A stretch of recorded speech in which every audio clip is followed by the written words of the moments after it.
Hello, ladies and gentlemen. Just give me a moment as I allow the Twitch stream to warm up a little bit. It's good to be back. I'll just post this real quick for those who are watching the VOD. Give me one moment.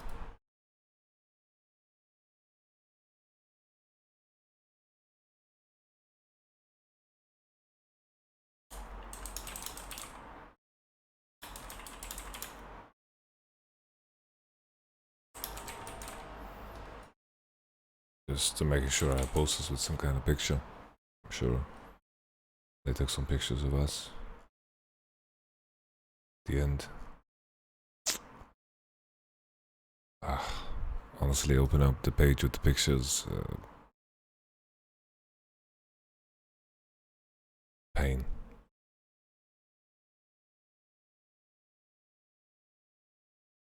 Only pain.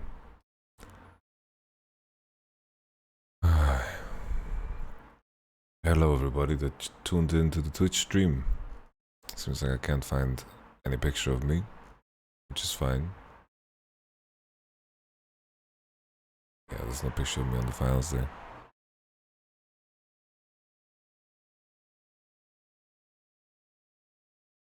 I would have been pissed if we won and there was no picture of me, but losing and there's no picture of me, I'll take it.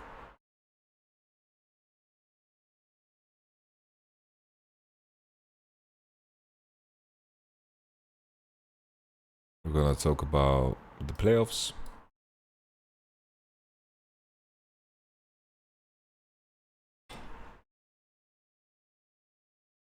Okay. I think it's time to begin. First and foremost, it's been a while, for a good reason, of course. I've been quite busy, and the format didn't really allow me to rest at any point in time.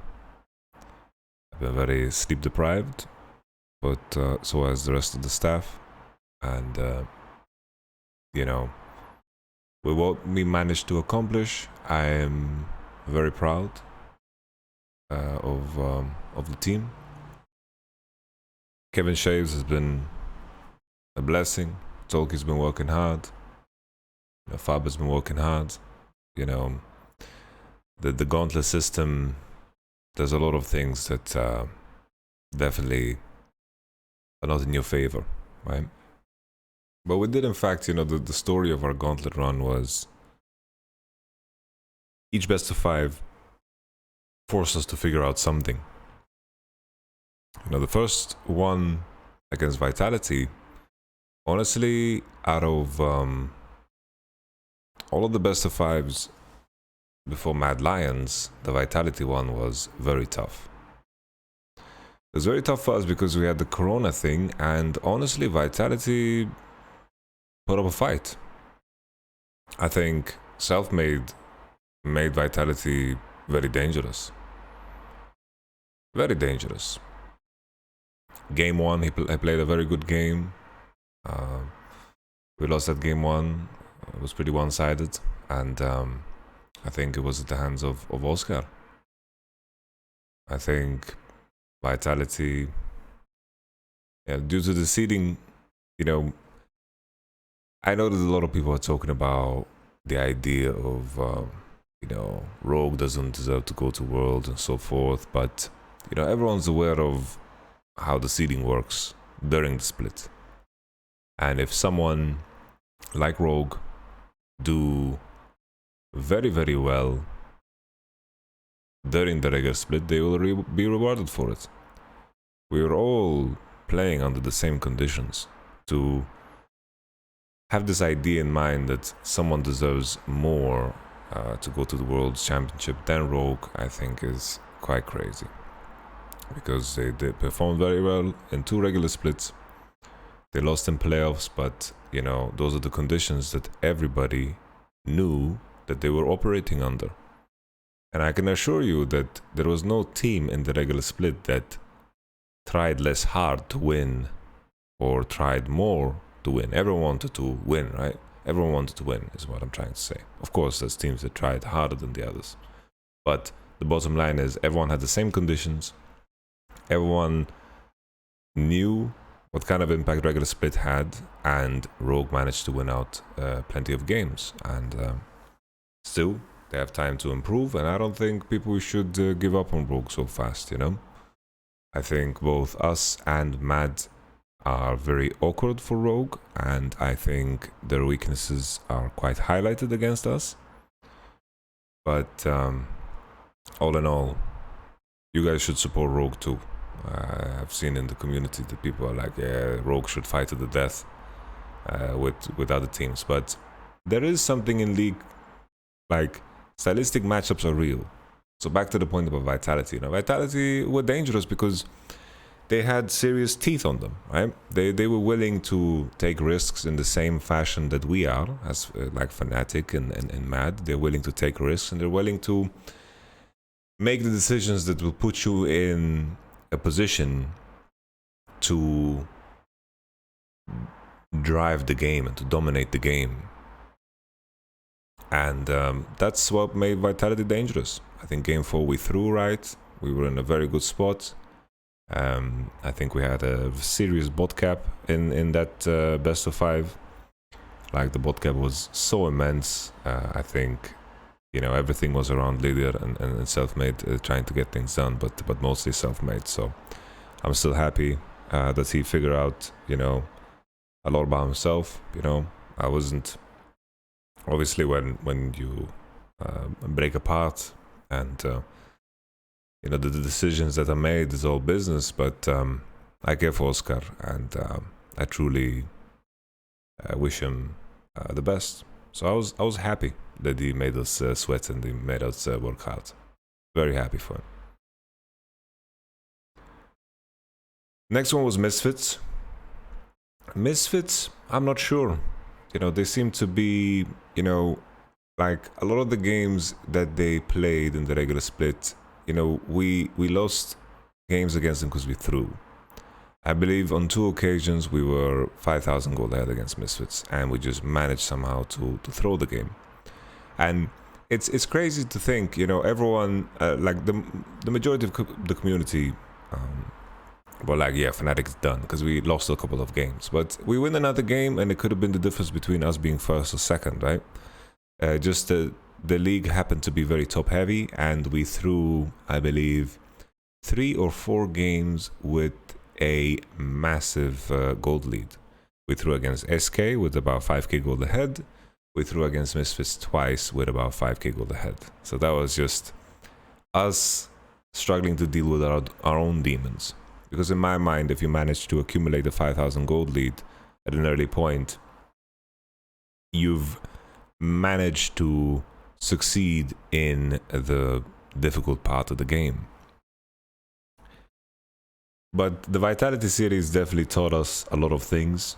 We managed to find ways to you know, protect our top lane and to involve Adam in the game a lot more. And I think the Gauntlet was truly a story of us improving on specific things to prepare ourselves for specific opponents.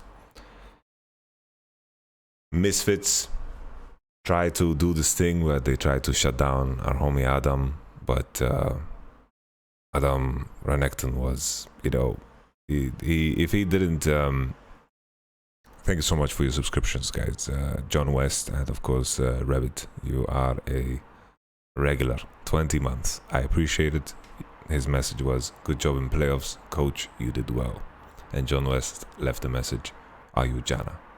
And I will not do those motions on stream. Thank you very much, Time Wanderer. That's a very cute name. So coming into the Misfits series, once again, I believe one of the drafts we did was very difficult to win. It was crazy to me, you know, it was pathetic, in fact.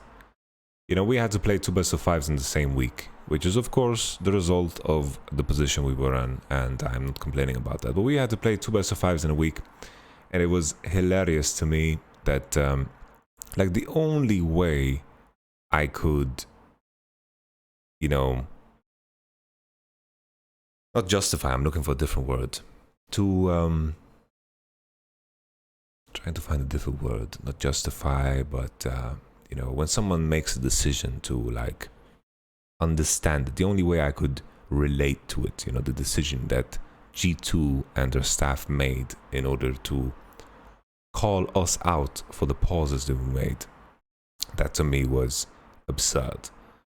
The only way I could reason it, like the only way I could find reason in that action is they're trying to find some kind of mental or psychological edge coming into the best of 5 that we would play against them, because G2 was insanely loud about it.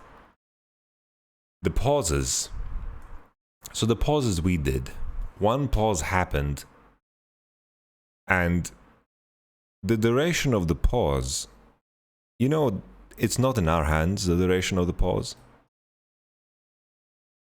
When a bug happens, if the referees don't understand it, they have to research it and they need to go through proper channels. I can close the window, give me 1 second.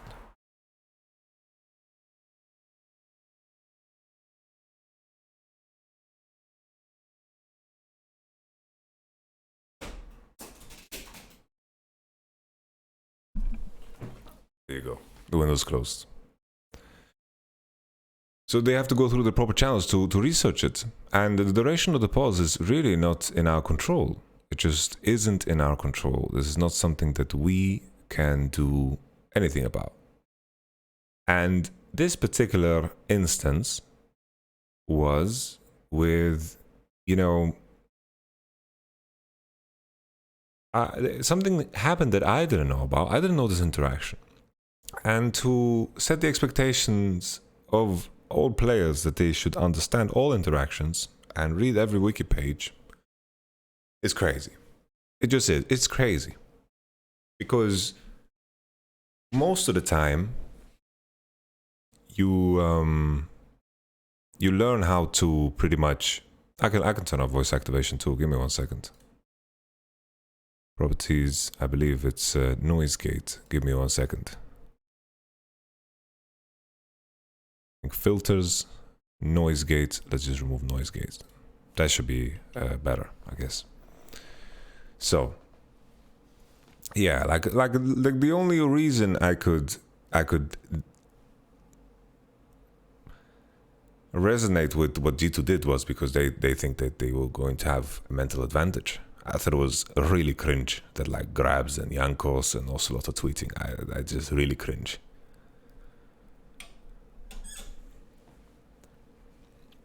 Because in the end, the moments of the pause, like what's hilarious to me, right, is people are also implying that Fnatic has some special edge in pauses. You know, the enemy is under the same conditions too. And most of the time, if you're behind in a game, to get time to think when you're ahead in the game, you know, you could just say, yo, the only way the enemy comes back is they do this, and then you can secure yourself, you can prepare yourself. Like, the conditions are the same. I would argue, even based off of my own anecdotal experience, that being ahead and being ahead and then making sure that you are secure from defeat, that is very helpful, you know? Like, if we pause for 30 minutes, so keep in mind, the games that we paused against Misfits, we had the Rise situation. I've never been in a situation ever where I got Rise ulted when I didn't want to get Rise ulted. I think it's a bullshit feature. I think it makes absolutely no sense about, I don't even know why that's in the game. I think it's a joke. Really, really a joke. The pauses take long because Riot needs to research and they need to go through proper channels. Like, they need to go into the wikis, they need to research it, discuss. Because the same as the players, they shouldn't be expected to know every interaction in the game inside out, right? The referees can't know that. It's very, very difficult. So the Rise mechanic is, if you are crossing the Rise ultimate and your last movement command is out of the circle and not in towards the circle, the game thinks, yo, you don't want to travel with this ultimate, and we're going to take you out. Apparently it doesn't work like this on Rise, but I've always, just maneuver myself. Most good players do very, very short and precise movements and keep, readjusting the movement of the character. And sometimes, in order for me to move 2 steps to the left, I might click 10 steps to the left. But I'm going to change, right? I'm going to change the direction I'm going to move in afterwards, right? So it's silly. It's silly to me. But nevertheless, once again, the first pause, Diego died. I don't know how we got an edge there. And then the second pause, we paused during a fight that we were completely winning. Completely annihilating the enemy. Okay? Completely annihilating the enemy. Braum didn't get fucking TP'd. He followed the instructions that he was told, so we paused again, right? And at the same time, between the pauses, we weren't really explained what's going on up until the point where I went into the referee booth and asked, right? But nevertheless, Misfits, I think, as weird as it sounds, they put up a fight, right? But I think we had their number, I felt like the Misfits series was easier for us than the first series. I think they dealt with the pressure worse than us, and I think our mental was very, very strong in that best of 5, and that's what it is, right? I think Adam did a fantastic job. We got to play Renekton over and over again, and they were playing Camille into it, and they were having a hard time, and it was weird to me that the approach in the end, that people were looking at Fnatic. Our opposition was looking at Fnatic, and they were like, yo, we're going to make sure that we scale better, and then eventually Fnatic will grief it. Which, to be fair, is to some degree a valid strategy, but you're putting yourself at the mercy of our sword. And whenever we didn't throw, we were cutting people down, right? We played fast, we played hard, we gained big leads, and we blew up the games, right? And in my mind, having such a mindset for the long term is just not the mentality you need to have in order to, succeed, in my mind. But in the end, you're there, you're playing playoffs, you want to try to, win in the closest proximity possible. If you're there in the moment, you don't think about long term anymore. You only think about, the next best of 5 you're playing. And playing against Fnatic, if you look at our whole season, it worked for Schalke, right? Schalke, their idea in spring was pretty much wait for Fnatic to grief it, because eventually they will.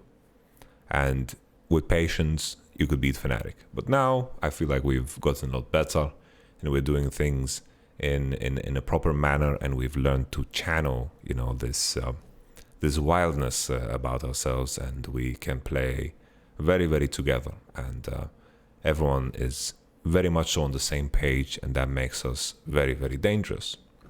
I just think always the teams that are striving for high levels of activity, even though they will grief to reach that point, when they do, they're going to look fantastic. And that's what I felt about, that's how I feel about us. That's truly how I feel about us. And then it was the G2 series. I think I had them kind of figured out. Always coming into best of 5s, especially in a gauntlet format, you have to think, what did the enemy see of us? And what did we see, what did we see from them? And we were in the position where teams saw a lot more of us, right? Because up until that point, we played 10 games in playoffs, and the playoff games are so much more important than the regular season games, because we had a 2-week period where our teams practiced and then went on, right? So that's a very, very big deal. I wouldn't say the G2 series definitely wasn't the easiest. It's like unfair to say that any of the series was easy. You know, I really wouldn't call it easy because it's unfair to the teams. You know, what Misfits put on the board, what Vitality put on the board, what G2 put on the board. You know, that's their, you know, blood, sweat, and tears of their season is there. You know, so I don't want to use the word easy, but in terms of what was the least hard, would be the Misfits series. You know. Because I think they were just in the deep waters and the experience of the players really shined through in that moment.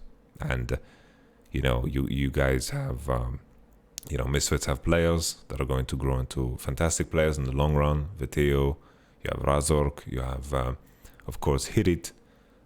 This is, you know, the beginning of something good there for Misfits. So I'm very, very happy for them. You have Kobe and Vander, course, that are very experienced. You know, that's a solid team.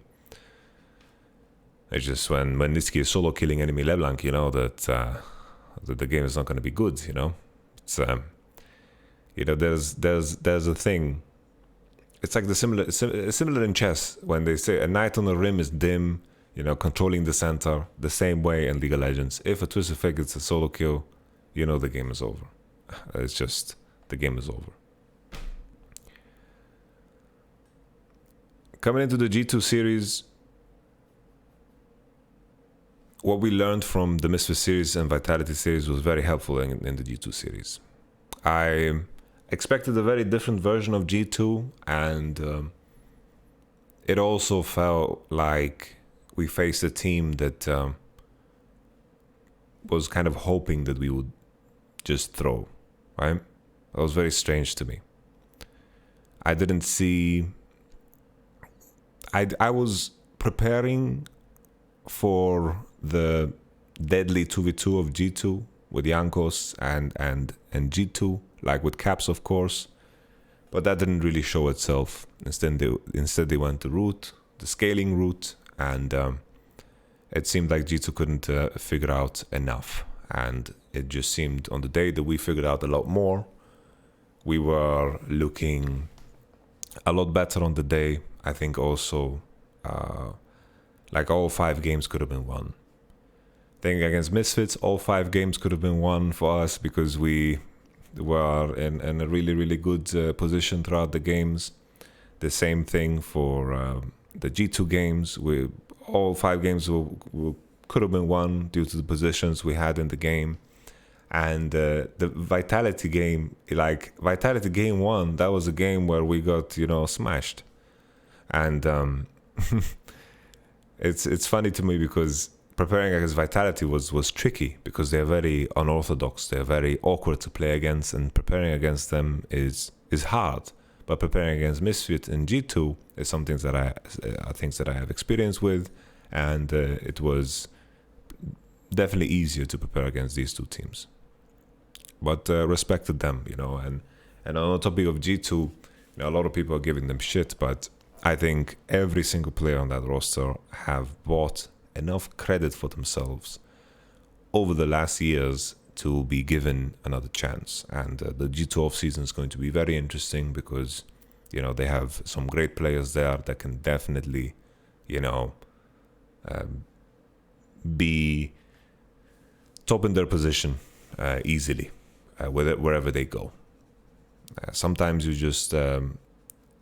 find yourself in a position where a dynamic doesn't work, and a dynamic not working is not necessarily tied to one individual being bad or so forth. Sometimes as a group you just can't figure it out. You just can't.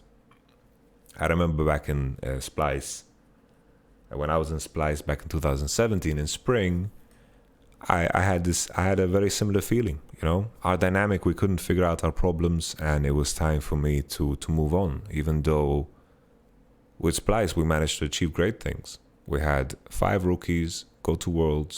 We went from relegations in spring to summer, going to the World Championship, taking 1 game off Uzi and Mata. Felt good, you know. We did get good things in the context of where we started. And then spring came around and we got stuck, right?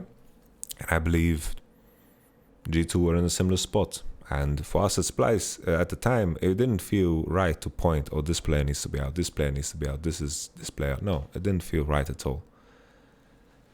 And I think it's the same thing for G2. I don't think you can assign blame to any specific player. It's completely unfair to do that.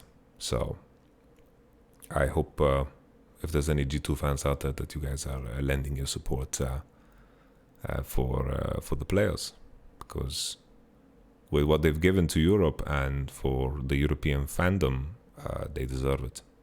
Hey Tolki, good to see you. And I will not answer any questions about G2 or whatever. Like, this is just... I wanted this episode focused solely on the European playoffs. Then afterwards we'll have the World Championship, and then we will continue onwards. So yeah, eventually we face up against Rogue. And Rogue as well, you know, I felt very comfortable with the information that we had. It was just in line with what we had to improve on in the context of the other three teams. So the best of fives really lined up well in terms of our trajectory. The things we had to improve on in the other best of fives were just the perfect test when we played against Rogue. We needed to show patience. We needed to show, you know, vigilance. We needed to make sure to take the opportunities that we had. We need to make sure the preparation is on point, you know. A lot of the things that we had to build over the best of fives, definitely we got to show against Rogue. So I felt very, very good. Rogue the same way as I mentioned before. People calling for their heads that they don't deserve to go to the World Championship. I think that's a lot of bollocks. That is truly a joke. I don't think that's fair at all.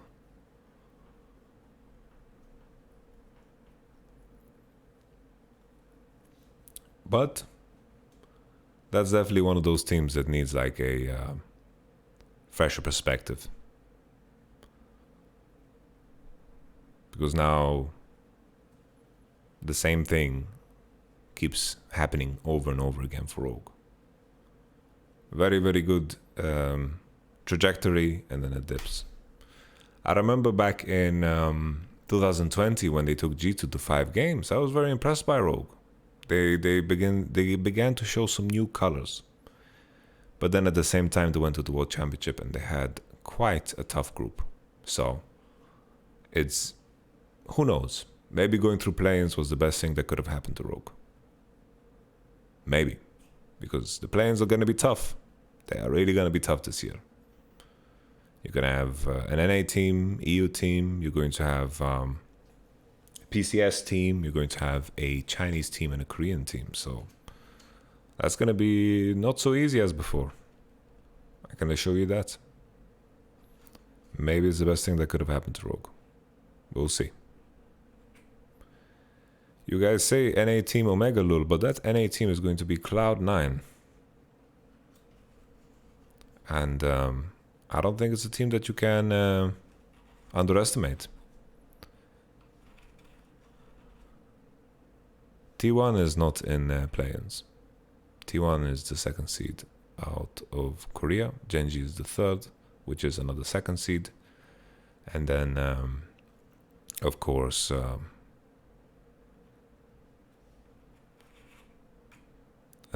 have Damwon.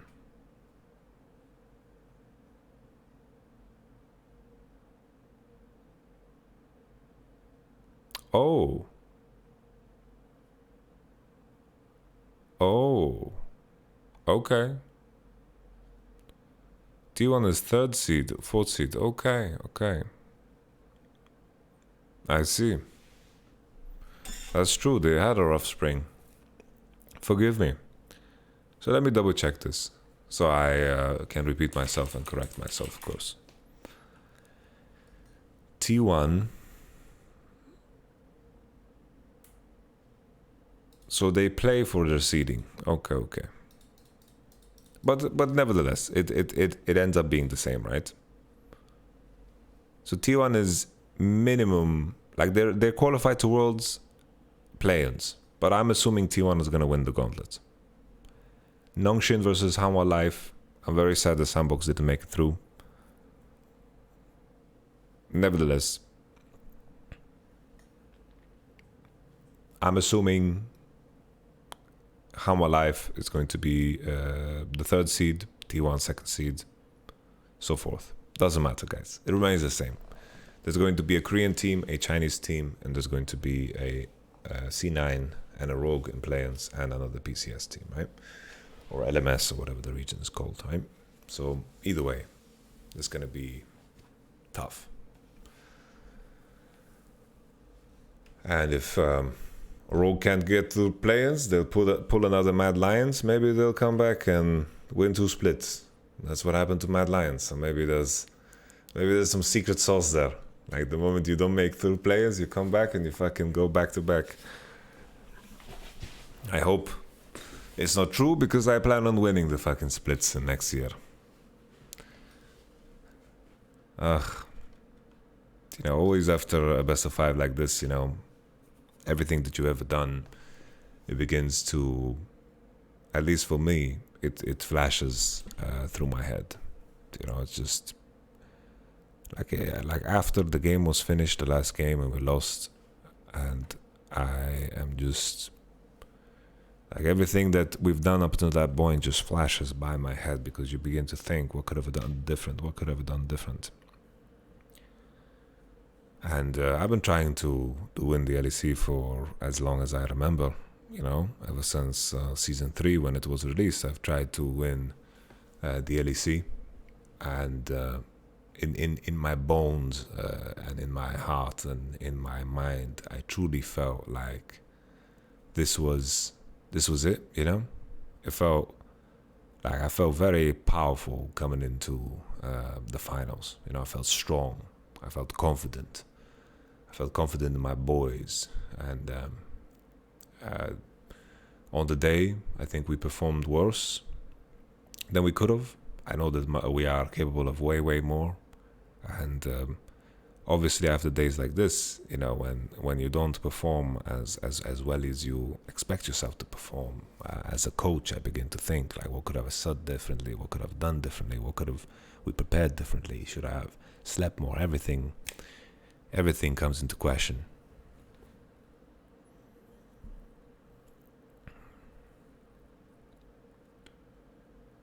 Everything comes into question.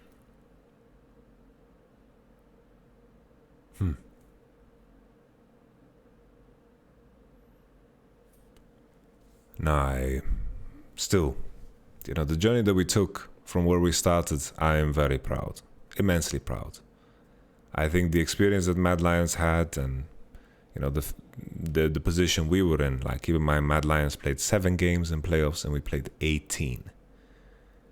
3 games away from tripling their numbers. And that, of course, is very helpful for Mad Lions, but I don't want to take anything away from them. Like, they've done a fantastic job this year, and all the props to them. They are definitely currently the best team in Europe. And I say currently because I think we can show a lot more. I think we can do a lot more, and I think our potential is immense. I think the potential of these group of players that we have is just fantastic. So I am very, very excited. I think Europe is sending strong teams to the World Championship, and I will cherish this split for a very, very long time, for sure.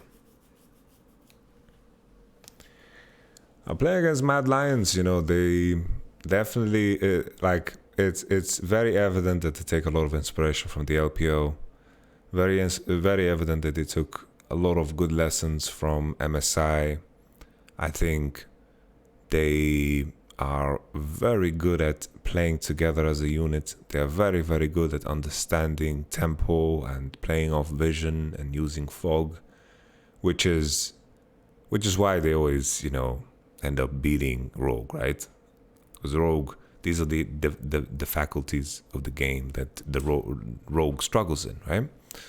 Mad Lions are very, very good at playing off of waves and making the correct sacrifices to gain more. You know, whenever there was a stack wave, they're willing to give up the one wave to make the 3 waves bleed harder on the other side, and they always keep you on your toes, you know? When someone is in fog of war, you need to begin to pay attention to all of the details of the game. And I think the other teams don't really put that test into your head. And this is something that we try to do, right? In Fnatic, I think, this is something that we're working on, and we're also developing these tools. Mad has worked together for a long time, so they have sharpened their teeth just a little bit more. But I'm still very excited about our potential. You know, all the props to Mac and Cheese, Mac and Cass, Jesu Cass, for figuring out the puzzle, you know, and doing so well. But we will persevere, because eventually, you know, like Scar, long live the king. We'll come back. We'll come back. You know? We will kill these lions. The last game 4, what Max said is like, yo, I'm always missing the bows. I was like, yo, man, I'm gonna go tell the referee that you're talking too long with your players. So, we're just joking. As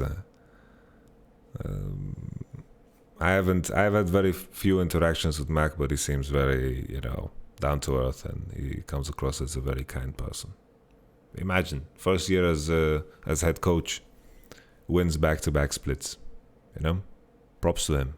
And he doesn't seem to have an ego about it too.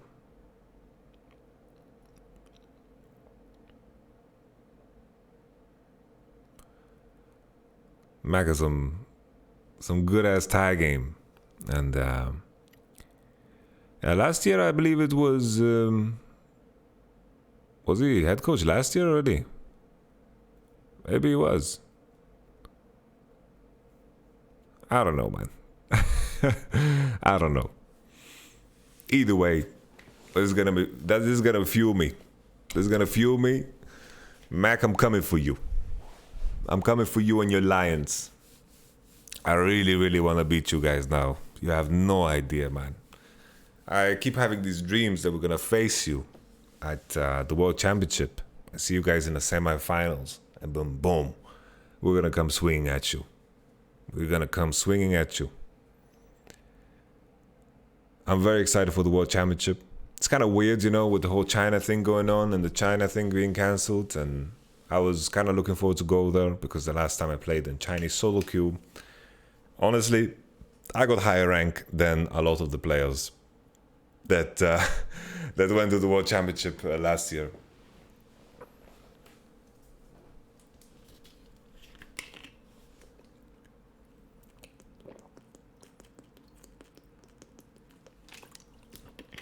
A lot of players hard stuck fucking 100 points. Bro, I was higher than that shit, man. I would fucking... This is my guilty pleasure, being higher ranked than pro players. I just... Oof. Damn.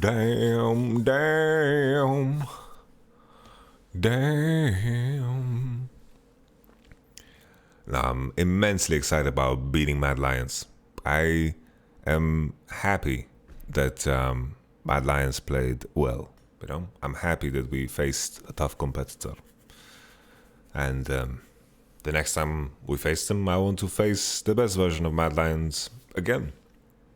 And I look at what we accomplished, what each individual on this team went through. Of course, I can't share everything, but the challenges that we went through, like we got hit by COVID twice in this year. We had a very rough spring split. We had to do a rebuild in between splits, and we did something that I don't know if a lot of teams could do. We have a lot of strength, and Elias coined the term, I'm on a mountain. you know, we definitely are on a mountain. And this loss against Mad Lions, we're only gonna get fucking better from this. I assure you that. We're going to get much better from this, and we're gonna take some very much deserved rest. My boys have worked really fucking hard. The only, like, Adam, he managed to, you know, do so much in his rookie split. You know, imagine what a challenge this guy had to face. He's been playing in his underwear. It's fucking NFL, and then boom, he's in Berlin. He has a coach yelling at him. He's sitting right next to his teammates. The schedule becomes more rigorous. The expectations are gonna be tougher and harder, and that's a lot of stress to put yourself under. And he did well. Adam has a lot of growing to do, but damn it, it's a very, very good start. What a fantastic start. And Bwipo, what a fucking gangster Bwipo is. Role swapping. There's very few players that would have my support as Bwipo did, you know, coming into a role swap situation. Because Bwipo, he fucking puts in the work, man. He puts in the work. You know, when he says that he wants to be the difference maker and he wants to make sure as he comes into the game that he is the best possible and that he has the best read on the enemy, and man, this guy really, really puts in the work. The challenge that comes with swapping a role, I feel like the bigger the challenge, the bigger the Bwipo. Like the bigger the challenge, the wider he gets, man. And he just, what a fucking beast. And he did really fucking well in the finals too.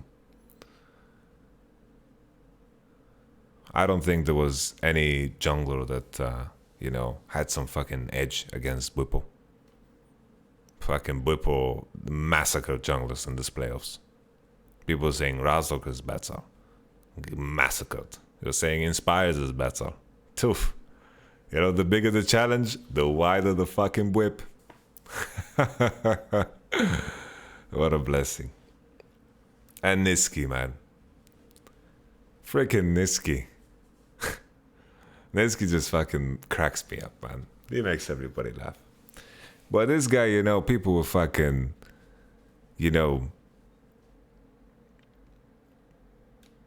people going insane over the signing of Niski. And I have to admit to you, you know, when I joined the team, I was a little bit skeptical too. But Bwipo, Hilly, you know, they were like, yo, Niski's exciting, you know? I'm like, okay, let's follow along. Let's follow along. And Niski has exceeded every expectation that I've had, you know? For sure. He has exceeded every expectation. This man works fucking hard. You know, his routine is so fucking well knit, you know? It's pinned down to a point where I can see him online and in-game at the same exact hours. This guy puts in the fucking work. And he does his research and he cares about the team. You know, every single one of these individuals really, really care about the team. And he's a machine. He's definitely a machine. And then there's the bot lane, you know. Then there's the bot lane. You know, their ability to improve as two, and you know, their ability to just wanting to improve together, you know. Their excitement towards each other never ever changed throughout this entire year. Usually you have a bot lane, they go through a honeymoon phase, they're excited, but then at some point there's an essence of resentment, you know? Not resentment, but you begin to like accept flaws that the other player has, and you begin to work around them, and you turn into a player that maybe you don't necessarily want to be, right? You kind of put yourself in a position where you cage yourself because you need to cater to your teammate. But Elias and Hilly have constantly pushed each other to become better and better. They do not allow for any weakness. They don't allow any mistake or any type of acceptance. And that is what makes them fucking great. Any problem they have, they work together. And both of them know that the other is coming from the most sincere place. So this is a very, very beautiful group, and I've been very blessed and immensely honored to be working with this group. And with every ending, with the ending of this split, comes also a new beginning. We'll be preparing for the World Championship, and you guys know me already. Most of the people that are listening to this know me already. If you're not going there to fucking win, then why the fuck are you going at all? You need to live every day of your life with the idea that you want to win it all. We're going to the World Championship, and we're not gonna, be happy with going out of groups, going out of semis. We're going to with the intention to fucking win it all. We're going to live every single day up until that point when we practice as if we want to win it all. We're going to practice in our scrims as if we want to win it all. I'll do everything in my power to make sure that the last game that we play of the season is in the fucking finals. Because there's no other way to compete. There's no other way to live a competitive lifestyle. What's the point of anything else?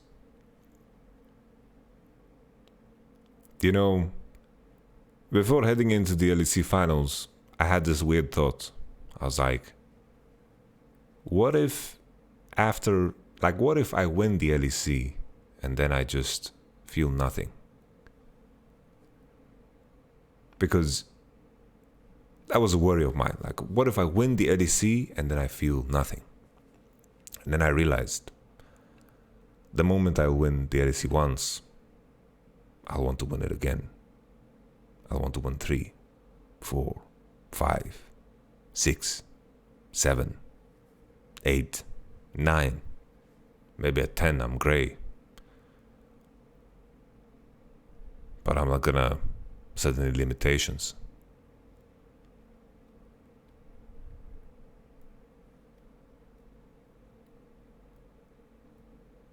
There's no limitations.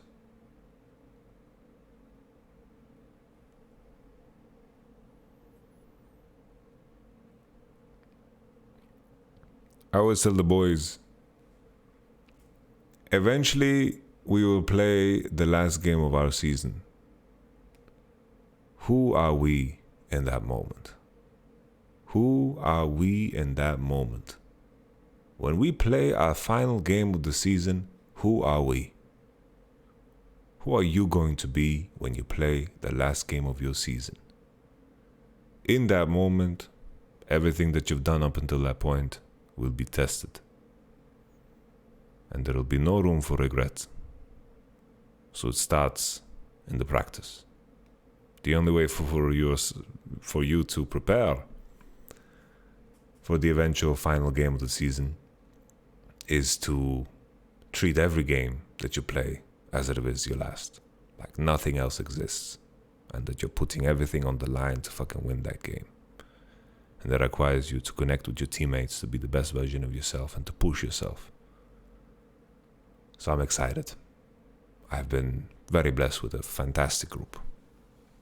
I've been blessed with fantastic memories, and I'm beginning to feel the second vaccine to starting to hit. I'm noticing dizziness and headache. I took the second vaccine this morning. Ara ara boom boom. How do you know if you have given 100%? You don't know. That's the thing. You don't know. And that's the difficulty of it all. Like when you are a competitor, you will never ever feel like you've done enough. There will never be any satisfaction. There's been moments where I've had satisfaction, but it's mostly through others. And that's why I love coaching, because my satisfaction is like I can find joy in seeing my brothers, become stronger and become better and perform. I find great joy in this. That gives me satisfaction. But on a personal note, I don't think I'll ever be satisfied. And that's something I've come to terms with. And I've also began to be very happy about the fact that I'm like this. Because if I wasn't, I don't think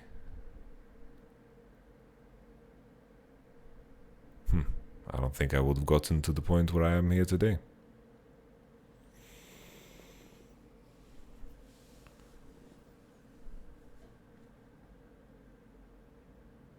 Anyhow, the playoffs was cool.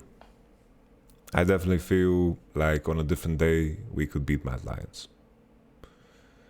Our preparation up until that point and what we showed on the day, I think we could have done a lot better. And I blame myself. But I don't think blame is a bad thing. Blaming yourself means that you take responsibility. And taking responsibility means that you'll do everything in your power, that when you are faced with a similar situation, you're going to fucking do better. And we're going to do better. That's my promise to you guys.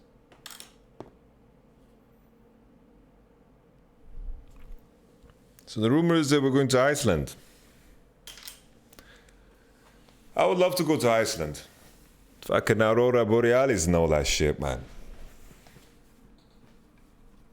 Woo!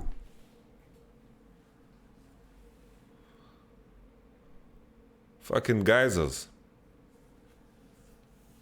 Let's see if it pans out that way. Who knows? Yo, as long as we don't fucking play in the LEC studio, I'm happy. Take us to Sweden, take us to Denmark, take us to Romania, take us to Madrid, take me to Floki. Yo, take me somewhere, man. I just don't want to play in the studio, man. Fucking this studio smells like farts. I want to fucking piss off.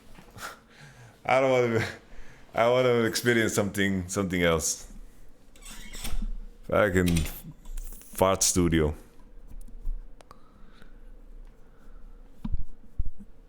CBA.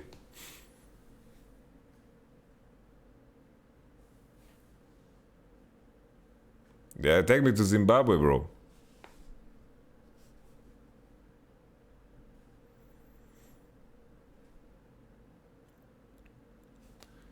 Finally, I'm gonna take a look at your questions. Usually these questions are like really terrible. Not terrible, like they're not bad questions. Like people asking, like, why did you pick this? What did you think about this? Like, I understand why as a spectator you're curious about this, but these are questions I can't answer.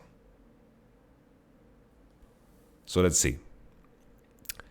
Mo Said, the team's trajectory now that the tough schedule affect your prep and routines. Well, we barely slept. Yeah, that's what it is. We barely slept. But, the challenge in it is fun. It's definitely fun. How do you feel about Worlds in other regions? I think Worlds we leave for the next episode. Like, bro, I played the finals like 2 days ago. Like, I'm fucking toasted. Would you be willing to have a look at fan-made champion design concepts? It could be a fun thing to do interactively via Discord or similar. Also, huge congratulations for the summer split. You made us proud. Well, thank you, but I'm sorry about, like, fan-made champion design concepts is not really one of my interests. So I apologize. What do you put in your dinner? I put lettuce and cucumber, garlic sauce, and meat. The veggies are not there for you to have a balanced meal, because if you're trying to have a balanced meal when you're eating a dinner, you can just go fuck yourself. The veggies are there to add a crunch. So only add crunchy vegetables. Only add crunchy vegetables. It's the same with Subway. Fucking peppers, cucumber, lettuce. Nothing else. The moment you begin adding olives and shit, man, what the fuck are you doing with olives? Fucking olives is like, if olives was a champion in League of Legends, olives would be like Heimerdinger, man. Like, it's just fucking off the rails.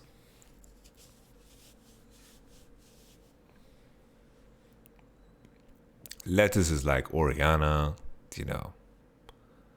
Like cucumber is like an Orn, you know. It's like, you're not gonna be, this is not gonna be bad, you know. Olives are fine. Pickled olives are good. But putting olives like hidden in your sandwich, fuck that shit, man. Same with pickles. I love pickles. Fucking, my girlfriend's grandmother does some insane ass pickles. Olives by themselves are good. Olive in my fucking mojito is fine. But in my sandwich, bleh. Yasin, I'm really curious about the impact this team had on you. You look and sound evolved. Like Charizard? I'm assuming I'm not Charizard yet. That would be very egotistical. So I feel, you know, I'm like a Charmeleon. Charmeleon. I don't know what Charmeleon says. But nevertheless. Definitely. I've learned so much from these boys. I've learned so much from these boys. They all have vastly different experiences, you know. Think about it. Adam is a young chaperone, you know, that just jumps into the league. Hilly, fucking Unicorns of Love, Fnatic. This man has played so many finals. Peanut redeemed Battle Cruiser Operational. Who called in the fleet? Thank you very much for using 30,000 channel points, Peanut.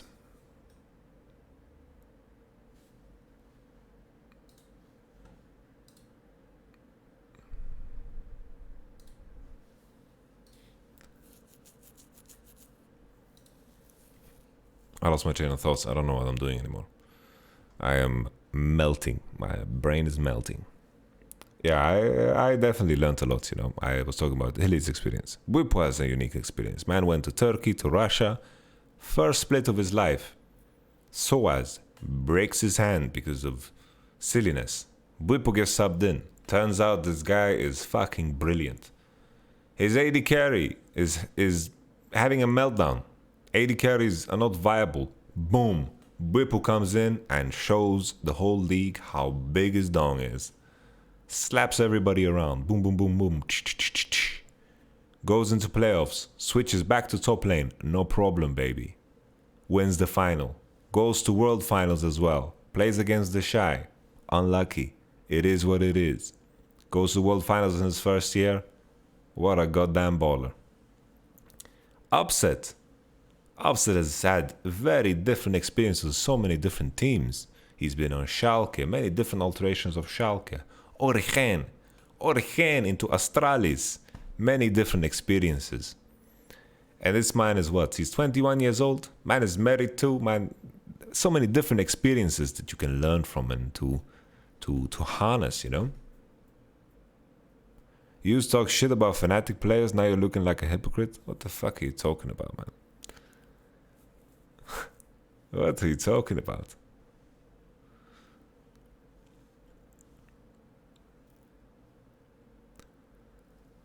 If like, obviously in the past, maybe I've critiqued gameplay, but that's it.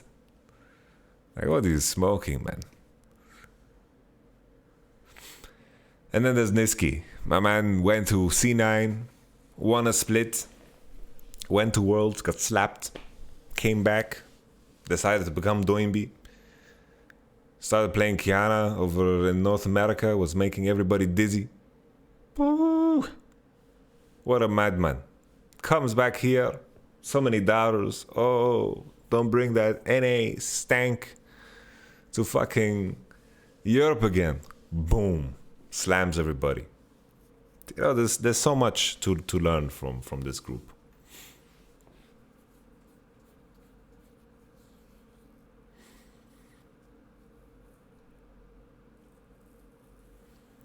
Dushan Panic. I'd love to hear what teams are scrimming and such and how serious the scrims are. I'm not going to talk about that. Sorry.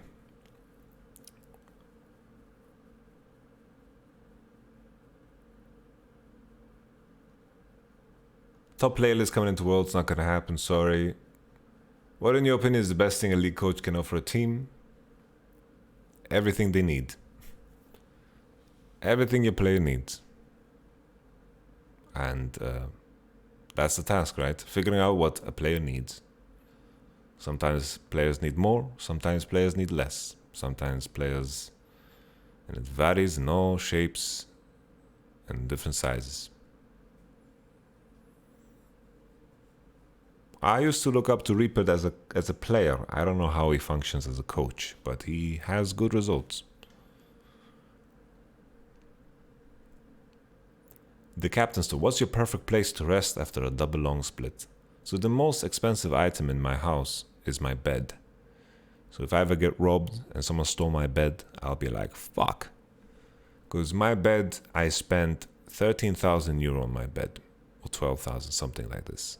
And the reason I did it is because I spend like less than a third of my day in the bed. Right? So why the fuck wouldn't I spend money on like the most important item in the house? This bed is so fucking comfortable and it's so nice. This is what you spend money on. I spend a third of my life in that fucking bed. I've had it for many years. What would be the best for fight esports pay-per-view boxing card? Holy shit. Who are like the biggest ass players in esports? Pasha Biceps versus Broxa.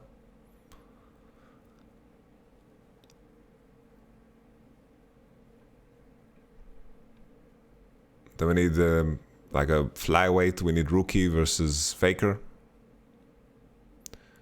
Doinby versus Nemesis. Doinby versus Nemesis. That's a good one, man. Doinby versus Nemesis.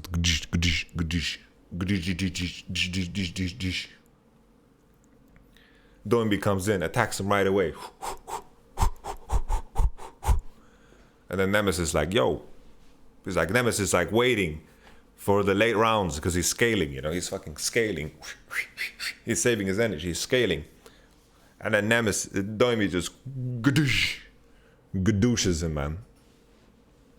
And then Nemesis stands. I'm gonna buy you swim trunks. You're gonna fucking swim back. Yeah, that's my pay-per-view card right there.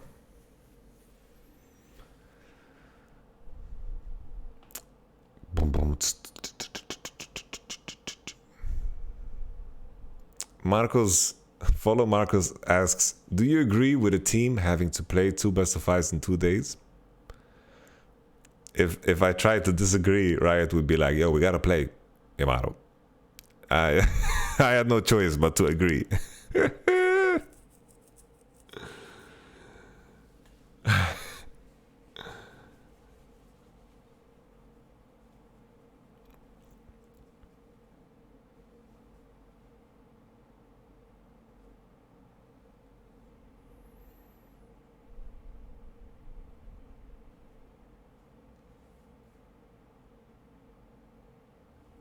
What are your thoughts about bringing a sub jungler?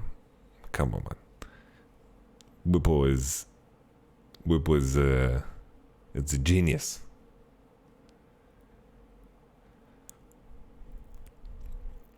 How to become more self-confident and self-respecting? Fnatic Lodi asks. Well, I came to the realization, well, through, yeah, let's get a sub coach. Yeah, that's what we need. You know, I came to the realization that the only thing that really changes anything is my perception of things. Your perception of anything is the only thing that changes reality. Yo, Pete, I'm feeling fine. I'm good. I have a little bit more energy in me before I'm gonna call it a day. I came to the realization, you know, there's this proverb. I believe it's a Chinese proverb. I don't know where it's from. I read it a long time ago and it really resonated with me. Conquer the enemies within, and the enemies of outside will do you no harm. If someone does something to you, it is always your own choice as to how it affects you.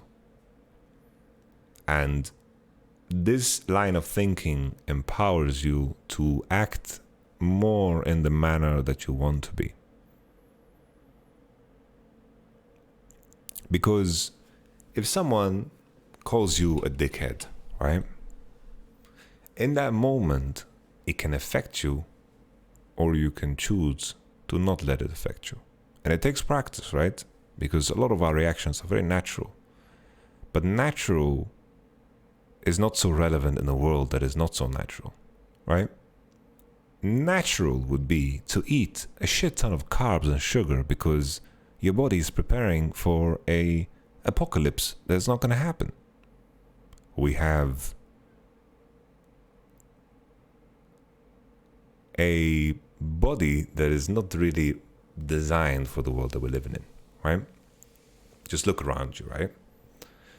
Just look at the technological advancement that has occurred over the last 100 years. It's mental. It's absolutely mental. Bro, I remember things like hard drives. In the past, I had USB sticks with 16 megabytes. And I remember I had this fucking USB stick with 16 megabyte of memory. And that was the shit, man. That was the fucking shit back then. I saved up a lot of fucking money to buy 16 megabytes. And now I have fucking hard drives on hard drives on hard drives. With fucking endless like everything is just fucking progress. Look at our phones. I remember I had a flip phone.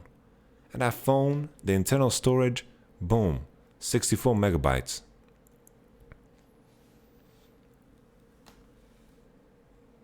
I could have like 3 songs. And those 3 songs, I was a baller.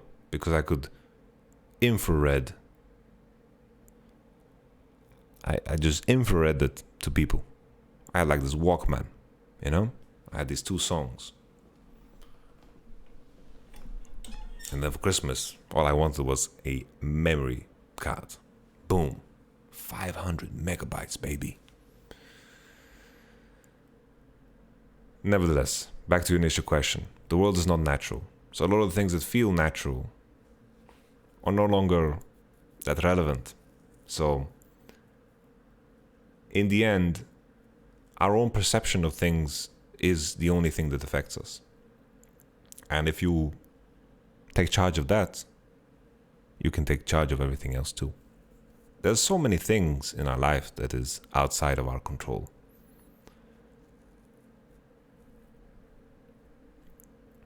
And the only thing that we can control is how we perceive things, how we are, who we are, how we treat others.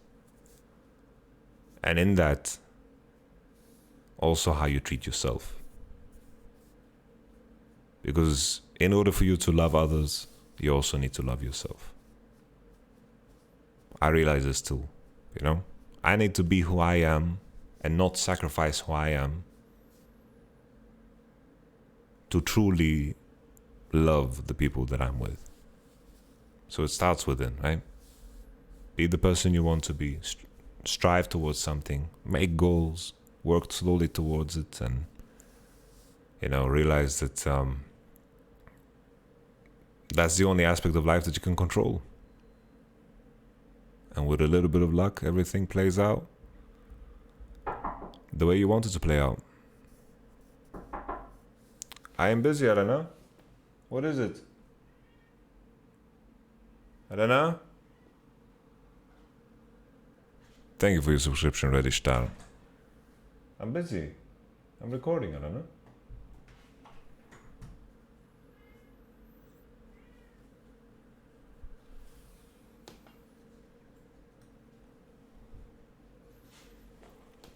New patch notes, not gonna happen, McKenna. Sorry. Let's be sure to have a weekly meditation. I think if I meditate at this point, I'm going to just start snoring. Why are they nerfing Renekton? Because the champ is pretty OP. Rookies and veterans expectation. I think we've already talked about. I'm tired, guys. I'm so tired. I just want to check in with you guys to give you an update before the vaccine kicks in. But it's starting to kick in. I'm slowly sinking. It's like, that scene in what's it called? In The Wolf of Wall Street, when the Quaaludes, the old ones that they got, like the lemon Quaaludes, just hit, and they just sink into this darkness, like the world just gets twisted. That's how I'm feeling right now. Like my world is getting twisted. On the next episode, we're gonna talk to Pete. Pete's gonna be the first guest. We just need to do a recap because I took a break.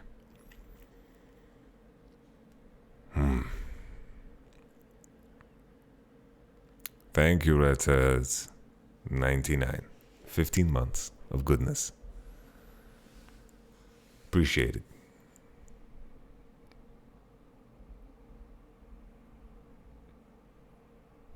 Yeah, when he's trying to climb out of the car, exactly. My throat hurts too not because I have COVID, but because I've had a problem with my heating. So I pay a lot of money for my apartment. And the heating in my apartment, I don't have control over the central heating, which is crazy, which is absolutely nuts if you think about it. So one day when the apartment thinks winter is coming, so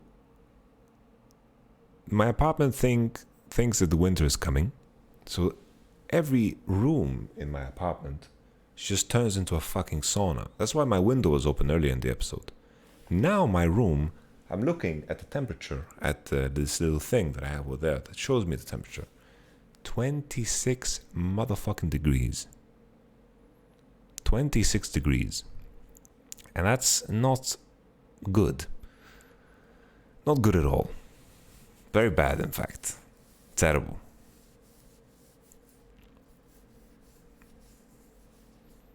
But it is what it is.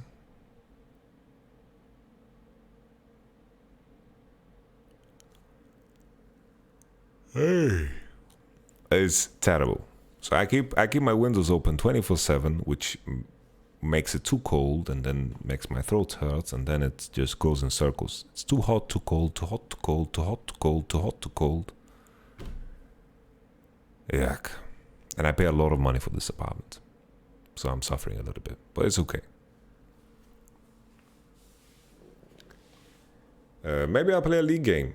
If you guys stick around for a little bit, and I'll get to talk to my girlfriend, and I might just play a league game.